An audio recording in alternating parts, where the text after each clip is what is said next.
This is Phillies Postgame Live, presented by Cure Auto Insurance. My dad used to say, I may be laughing, but I'm serious.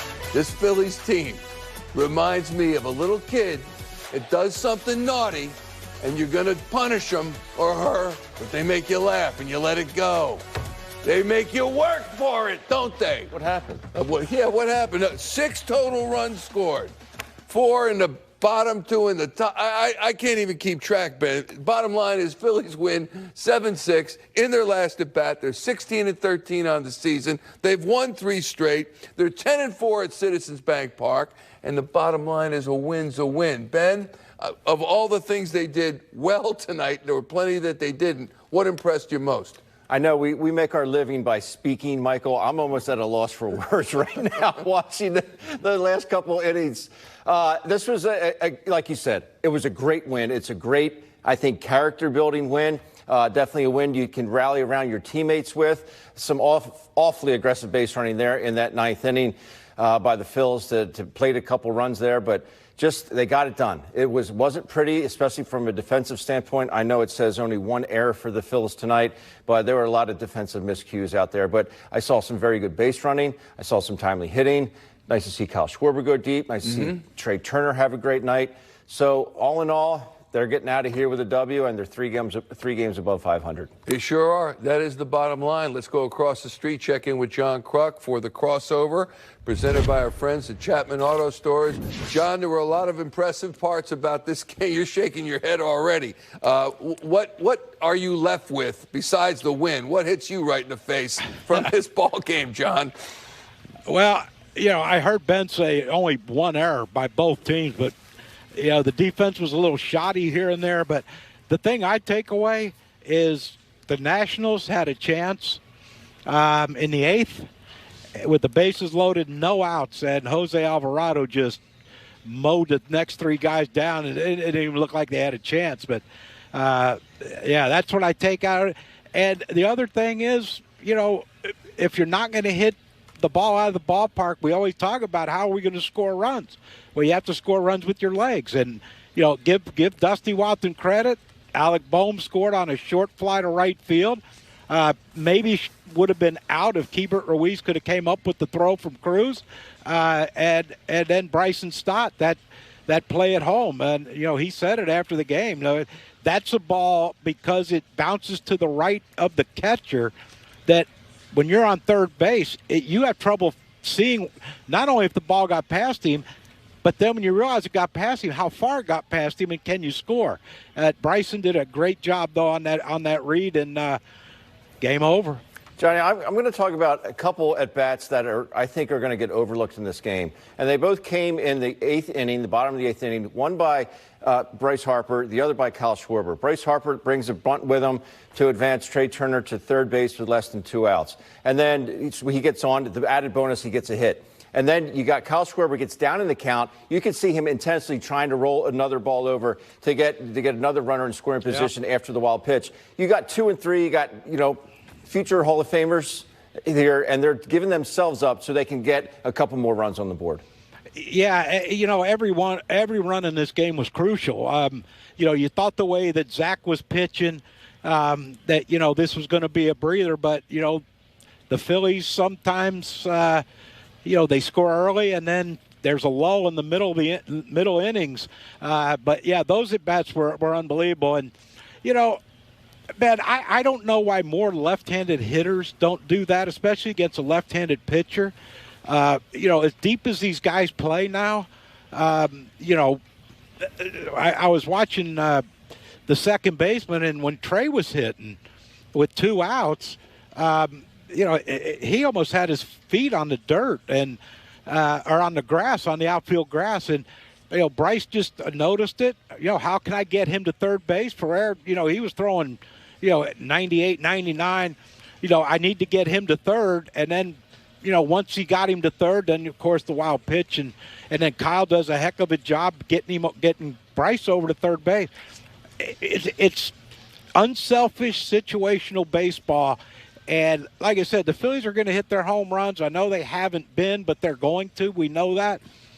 But when you can execute like that and situational hit like they did tonight, it makes them doubly tough to have to pitch to. John, Trea Turner at leadoff, going into tonight's game. He's batting .214 in the leadoff spot with a .241 OBP. His batting average, John, going into Wrigley was .247. It's now .290. And there are those who are complaining about him leading off. Is there any doubt now that he is just fine in the leadoff position? I thought when the Phillies signed Trea, a few years ago, that he was coming in to be the leadoff hitter. And then the record with Kyle is so much better than any of the other leadoff hitters that we've had since Kyle's been here. But I think it's a good mix and match because, look, Bryson Stott can lead off. He was very successful leading off. Trea Turner 4 hits tonight in the leadoff spot. But, is Kyle Schwarber ever going to get to the leadoff spot?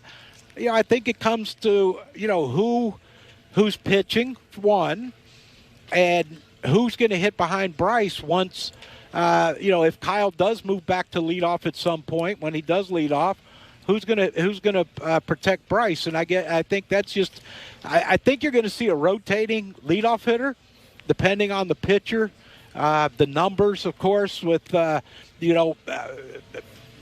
Schwarber have power numbers against the leadoff or against the pitcher that day? And if he does, you might want to throw him behind Bryce just to protect Bryce. But I think the good thing is none of the three guys who are the leadoff hitters, none of them have complained. None of them have come out and said, I don't like hitting where I'm hitting. I'd rather hit somewhere else. Or I'd rather bat leadoff. So I think that's a good thing. The guys are pulling for each other, and let's be realistic. Our leadoff hitters are doing pretty damn good. Yeah. Johnny, I've been on the receiving end of what Alvarado was able to do tonight. Bases loaded. You're thinking, all right, just if they can only scratch one across, you'd be happy with it. But he strikes out the side. Ooh. And I know from being on the receiving end of that how fired up you get. But take us what it's like to be in that dugout afterwards and to rally around your troops like that. I just think it was, you could see, well, first the emotion from Jose after he got the third strikeout. But you could see it, though, within the dugout. Those guys were going crazy because, look, it was a crucial part of the game. And you thought, golly, they, a couple hits and a walk. And, you're thinking to yourself, what the heck, how many runs are they going to score this inning? And then you got to remember who's out there. And if you saw Jose, there was no panic. There was no, breathing hard and Ben, you've seen some pitchers in tough situations. Their eyes get big as saucers because they don't know if they can get out of it. Mm-hmm. He was so dang calm. He was sweating, but he was calm. And my God, did he pump it up for those last three hitters? It was just amazing to watch. And when I saw that, I thought, there's no way the Nationals can come back and win this game. And Nathaniel Lowe said, I have other plans. That luckily, our base running in the bottom of the ninth inning secured the victory for the Fightins. Last one, John. If you're in that clubhouse right now as a player, the mentality is, like a win's a win and that's the bottom line? Or are you aware of the mistakes that were made, the 4 errors, whether they were ruled errors or not, the relief pitching, Kirkering giving up a home run, Rojas booting those 2 balls? Are you like, the heck with that, the game's over? Or are you aware that, man, we got to tighten the ship a little bit? No, you're aware. You're happy that you won. I'm sure there's games that we played like that where you go in after the game, you're like sitting in your locker, and you grab a beer and you're like, how in the hell did we win that thing? But again, it's a win. But I'm sure, Rob Thompson's going to, whoever the leaders are, I'm sure Kyle and them, look, they know they have to clean it up. I don't say any win's a lucky win, but when you saw how they lost their last home game against the Marlins in extra innings, this had the same makings of that. A lead going in late, you lose it late, but give them credit. They overcame they overcame all the mishaps that they had today, and they come out with the win. But yeah, I'm sure there's guys sitting in there. Ryan Kirkering, I'm sure he's happy that the team got the win, but I'm sure he's not happy with his performance. He shouldn't be. And as far as the hitters go, it's hard enough. We know that, but these damn guys battled, man, and I don't care who you're playing. You battle like that, you're going to win more than you're going to lose. That's for sure. Sure, you're absolutely right, my friend. I'll tell you what, though, I'm sweating through my clothes. They make you work for it. I'll tell you what. I'll tell you. But guess what? We get to talk to you tomorrow. I can't wait. I might stay over right here under the desk till I get to talk to you again. It's going to be great. Well, I don't know when I'll get home. You'll get home right now. All right, buddy. That seemed like a long one. Yeah, it sure was. Sure was. All right, we'll check you tomorrow. Thanks, Johnny. Okay.